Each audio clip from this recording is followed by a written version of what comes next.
Hello students, welcome to the next session of Engineering Mechanics. This is Professor Vidyasagar Mugi. In this session I will be continuing with the examples of moment of inertia. So what you see in front of you is a irregular shaped object or a lamina.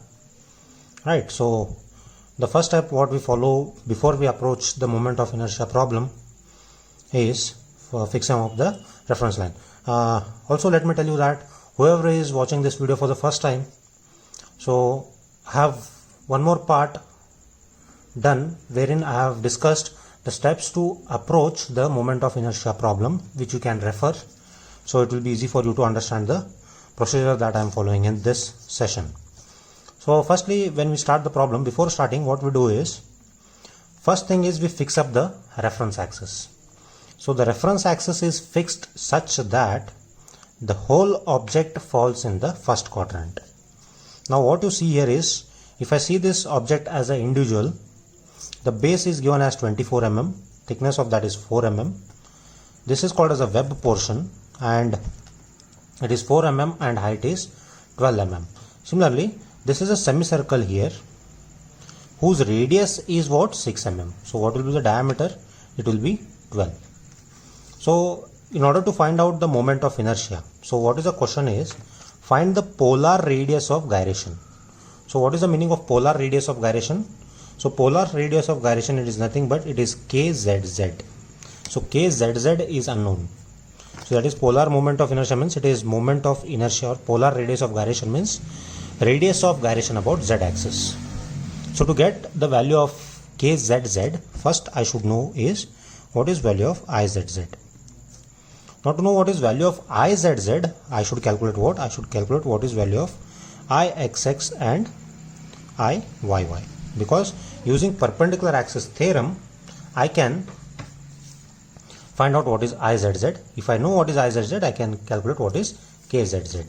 Okay, so firstly, starting with the first step, that is we have fixed up the reference axis. So about reference axis parallel to xx, I'll call this as AA, and parallel to y-axis I'll call this as BB. Second step, what we do is we divide the figure into known geometrical shapes. Now this known geometrical shapes, the division of known geometrical shapes is required because to locate the centroid of the object. So location of centroid is required because we are going to find out moment of inertia of the object about the centroidal axis. Now when I divide this given figure into the known geometrical shapes, so I will mark this as first element, I will mark this as second element, and this as third element. Now which are those elements here? So this is first, this is second, and this is third. Now the first element is a semicircular object. When it is separated from this, it is a semicircle. This is a rectangle and this is a rectangle. Now if you see this figure, semicircle is not touching the reference axis. The same way I'll represent it here. Now when the semicircle is taken out, it has its own centroid that is given as G1. So I'll mark the distance of this centroid with respect to the reference axis. So this is x1 and this is y1. So what is the value of x1 now? x1 is nothing but this total is 24. So what is this total distance? So radius is 6, means the diameter is 12. So 24 minus 12. So I should know what is this distance. Or if I see here, I should know what is this distance. So this distance is nothing but it is 24. 24 minus 12 is how much? 12 divided by 2. This is 6 mm. So this distance is 6 mm. Now what is x1? It is from here to here, it is 6. 6 plus what is this total length? It is 12. So 6 plus 12 by 2. It is symmetric about y-axis. So it is directly 6 plus 6. So 6 plus 12 divided by 2. So it is nothing but it is 12 mm. So x1 I got is 12 mm. Similarly, what is y1? So y1 is from this reference axis, from here to the center of this. So from here to the base of this, how much is the distance? From here to here. From here to here, what is the distance? So it is 4 plus 12. So 4 plus 12 is 16. So y1 value is 4 plus 16 plus, what is the formula from here? Base, to find the CG of this. It is unsymmetrical about x-x axis, so it is 4r by 3 pi. 4 into r is 6 divided by 3 pi. So I'll get this answer as 18.54 mm. So x1, y1 is known. Similarly, I'll calculate x2. What is x2 now? So x2 is 24 is touching the reference axis. 24 minus 4 is what? 24 minus 4 is, so to calculate this distance, how I'll calculate? I'll calculate this distance as 24 minus 4 is 20 divided by 2. So how much I'll get? I'll get this distance as 10. Means this distance is 10 mm. But what is x2? x2 is 10 plus, I want from here to here, center of this to this. So 10 plus, what is base? Base is 4. This width is 4. So 10 plus 4 by 2. How much I'll get? I'll get 12 mm. Right. So then what is y2? y2 is 4 plus 12 by 2. So 4 plus 12 by 2 is 12 by 2 is 6 plus 4 10. So 10 mm.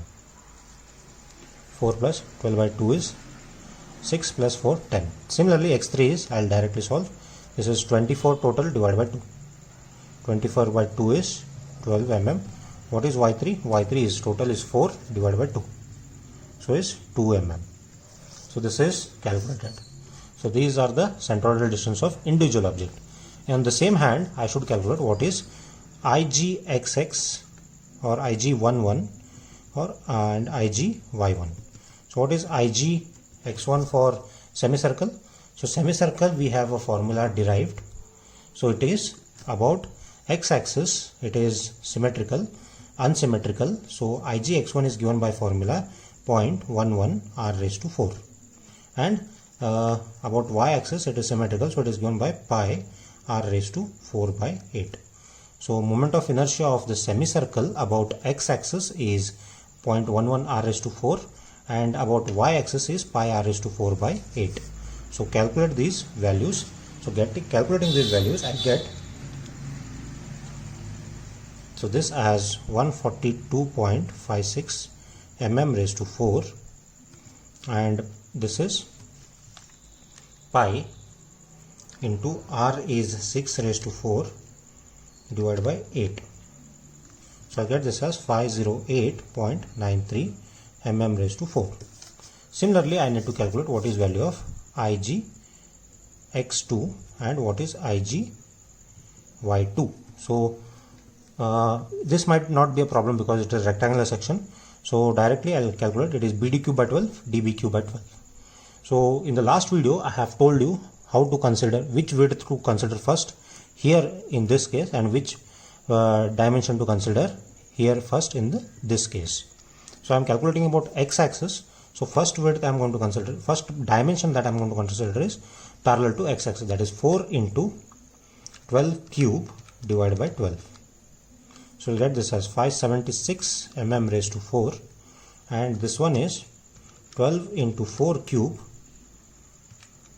divided by 12.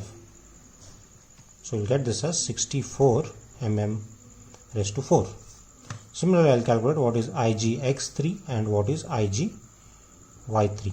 So IGX3 is 24 into 4 cube divided by 12. So I'll get this as 128 mm raised to 4 and this one is 4 into 24 cube divided by 12. So I'll get this as 4608 mm raised to 4. So let me cross verify once.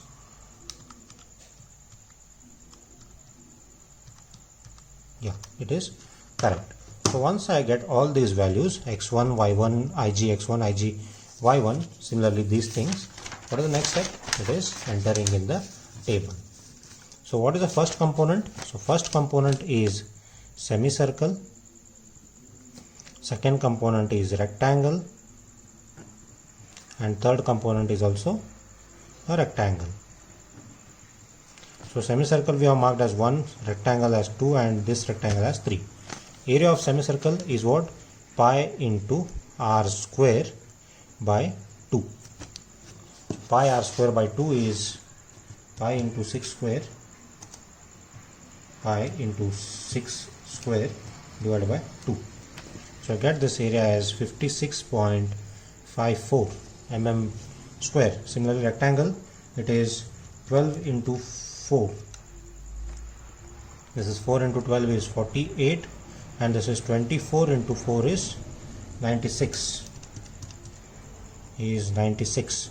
After doing this, immediately solve the make the totals. So this is summation A. So summation A is 56.54 plus 48 plus 96. So you get this answer as 200.54 mm square. Now x distance, x1, y1, x1, x2 and x3 distance we have calculated, and we have got them as 12, 12 and 12.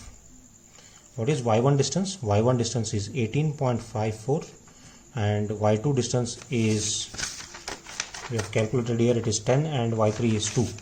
So y2 distance is 10 and y3 distance is 2.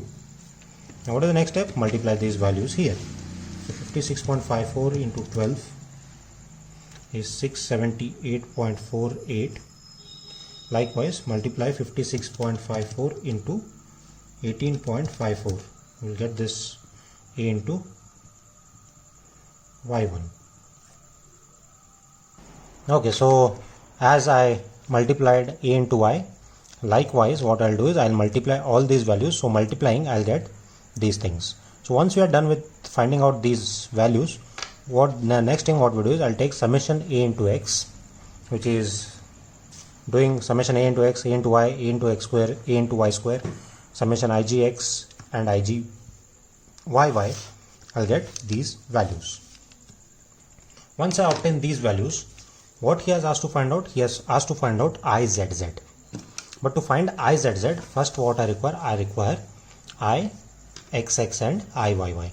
So to get ixx, what is the step that we have to follow here is using parallel axis theorem.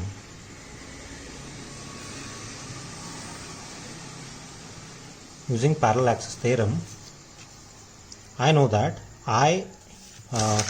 we have marked those reference axes as AA, so I'll take this as IAA is what? It is summation of IGXX plus summation AY square. To get value of AA, that is this reference axis AA, I should multiply what values? I should multiply summation IGX plus AY square. So I'll get this value as summation IGX is 328.16 plus summation AY square is 24,618.55. So adding this, I'll get 328.16 plus 24,618.55. So I get this as 24.94 into 10 to the power 3 mm raised to 4. So this is what? This is moment of inertia about IAA. But what I want moment of inertia about IXX. So once I have got moment of inertia about reference axis AA, so I'll go backward direction, that is to find out moment of inertia about the reference axis, this symmetrical axis XX. So what I'll do is I should go by what distance? I should go back by distance of y bar. Now how will you calculate y bar? So y bar is calculated as, I'll not go much into this because we have done on centroid. So y bar is what? Summation A into x by summation A. So getting that x bar, what you'll get? You'll get x bar as 12 mm. Similarly do for y bar, what you'll get? It is summation A into y by summation A. So summation A into y is 1720.25 divided by area is 200.54. So get this as 8.57 mm. So value of y bar is 8.57 mm. Now using parallel axis theorem again, using parallel axis theorem, I know that parallel axis theorem states that IAA is equal to what? Moment of inertia about symmetrical axis IXX plus total area into y bar square. Then IAA, I know it is 24.94 into 10 to the power 3. This is equal to what? Ixx is unknown plus what is total area? Total area is 200.54 into what is y bar value? It is 8.57 whole square. So I'll get what is Ixx. Ixx is 24.94 into 10 to the power 3 minus 200 into 8.57 square. 200.54 into 8.57 square, you will get this as 14.73 into 10 to the power 3. So value of Ixx is 24.94. So it is 10.21 into 10 to the power 3 mm raised to 4. So this is the value of Ixx. On the same hand, what I'll do is I'll find out what is value of Iyy. So again using parallel axis theorem.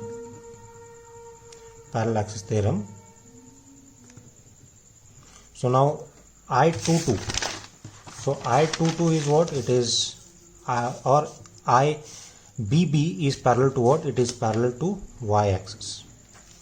So what I'll do is I'll take using reference axis. First I'll find out what is value of IBB. So IBB is nothing but summation IGYY plus summation A into X square. So summation IGYY is what value? IGYY is 5180.93 plus summation AX square is 28877.76. So I'll get this as 28877.76 plus 5180.93. So I'll get this value as 34.05 into 10 to the power 3 mm raised to 4. So this is IBB. Now again to get what is Iyy, what I should do? I should go by distance of x bar. So parallel axis theorem, again I will make use of this. Then using parallel axis theorem, I know that IBB is given by Iyy plus Ax bar square. Now what is unknown? Iyy is unknown. So IBB minus Ax bar square. So IBB is 34.05 into 10 to the power 3 minus 200.54 into 12 square. So 200.54 into 12 square, you will get, okay, so you will get one answer. So 34.05 into 10 to the power 3 minus answer, you will get the value of Iyy as 5.17 into 10 to the power 3 mm raised to 4. So this is value of Iyy. So once you get what is value of Ixx and Iyy, I'll write here. So Ixx is equal to what?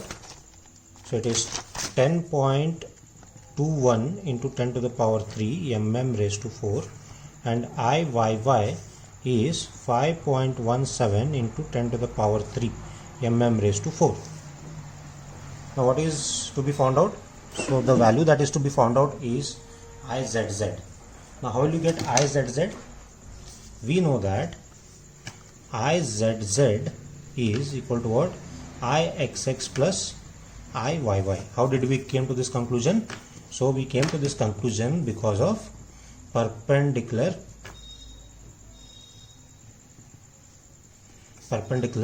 axis theorem.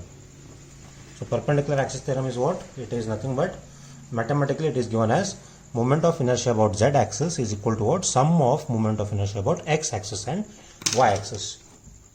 Now to calculate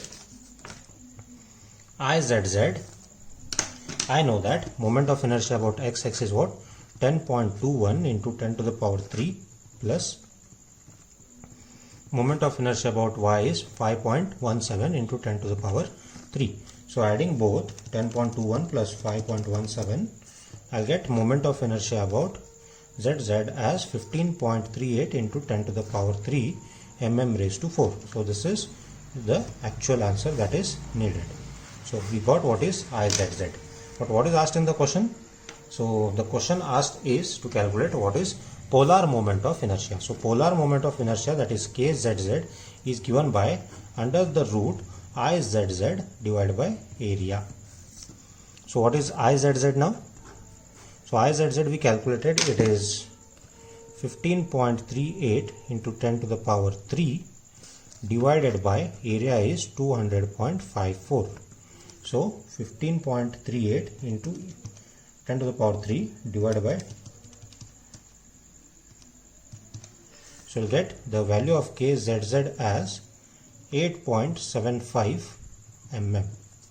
So this is called as the polar moment of inertia, polar radius of gyration, and this is called as polar moment of inertia. Hope you understood this problem. So this was all about the moment of inertia of the solid laminas. So in the next session we'll be taking up the problems on finding the moment of inertia of the shaded portion or the cutout laminas. Thank you very much.